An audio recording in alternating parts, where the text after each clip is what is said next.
ಲೇ ವಿಶಾಲು, ದೇವ್ರಿಗೆ ದೀಪ ಹಚ್ಚಿದ್ದೇನೆ. ಅಯ್ಯೋ, ಈಗ ತಾನೇ ದೇವ್ರ ಮುಂದೆ ದೀಪ ಹಚ್ಚಿ ಯಾವ ತೊಂದ್ರೆನೂ ಆಗದಂಗೆ ಎಲ್ಲ ಚೆನ್ನಾಗಿ ನಡೀಲಿ ಅಂತ ಬೇಡ್ಕೊಂಡ್ ಬಂದ್ವಿ. ಅಮ್ಮ, ಎಲ್ಲ ಒಳ್ಳೇದಾಗ್ತಿರೋವಾಗ ಇನ್ನೇನಮ್ಮ ಕೆಟ್ಟದ್ದಾಗತ್ತೆ? ಸುಬ್ಬು,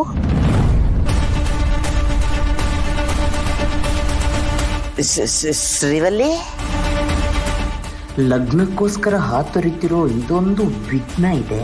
ಇದನ್ನ ಅಷ್ಟು ಸುಲಭವಾಗಿ ಮರೆಯೋ ಹಾಗಿಲ್ಲ. ಶ್ರೀವಲಿ, ನಿಮ್ ತಾಯಿನ ಬರ್ತಾ ಇದ್ದಾರಾ? ಅಮ್ಮ ಯಾಕೆ ಬರ್ತಾರೆ? ಅಲ್ಲಿ ಬಂದು ಮದುವೆ ನೋಡಿ ನೋವು ಅನ್ಭವಿಸ್ಬೇಕಾ?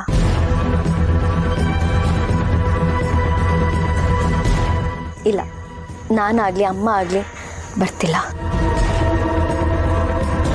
ವರ ಮತ್ತೆ ವರ್ಧ ಬಂದರೂ ಬರ್ಬೋದೇನೋ.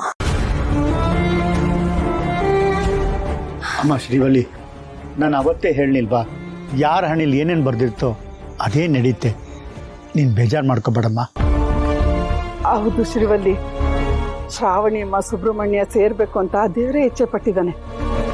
ನಿನಗೆ ನನ್ನ ಮಗನಿಗಿಂತ ಒಳ್ಳೆ ಆಂಟಿ, ಬೇಡ ಬೇಡ ಬೇಡ, ನೀವು ಯಾವುದೇ ರೀತಿ ಆಶೀರ್ವಾದನೂ ಮಾಡಬೇಡಿ. ಅಲ್ಲ, ನಿಮ್ಗೆಲ್ಲ ಯಾರು ಹೇಳಿದ್ದು ನಾನು ಬೇಜಾರು ಮಾಡ್ಕೊಂಡಿದ್ದೀನಿ ಅಂತ?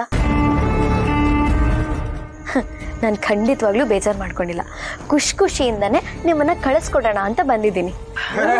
ಇನ್ನೇನ್ ಮತ್ತೆ ಶ್ರೀವಲ್ಲಿನೇ ಖುಷಿಯಾಗಿ ನಮ್ಮನ್ನ ಕಳಿಸ್ಕೊಡ್ತಾ ಇದ್ದಾಳೆ ಅಂತಂದ್ಮೇಲೆ ಯಾವ ವಿಘ್ನ ಇಲ್ಲದೆ ಆರಾಮಾಗಿ ಹೋಗಿ ನಾವು ಬರೋಣ. ನಡ್ರಿ. ಒಂದ್ ನಿಮಿಷ, ನೀನು ಮದುವೆ ಆಗೋದಕ್ಕೆ ಅಂತ ಇಷ್ಟೊಂದು ಕಾತುರದಲ್ಲಿದ್ಯಾ. ಆದರೆ ಒಂದು 2 ನಿಮಿಷ ನಿನ್ನ ಜೊತೆ ಮಾತಾಡಬೇಕು. ಬರ್ತೀಯಾ?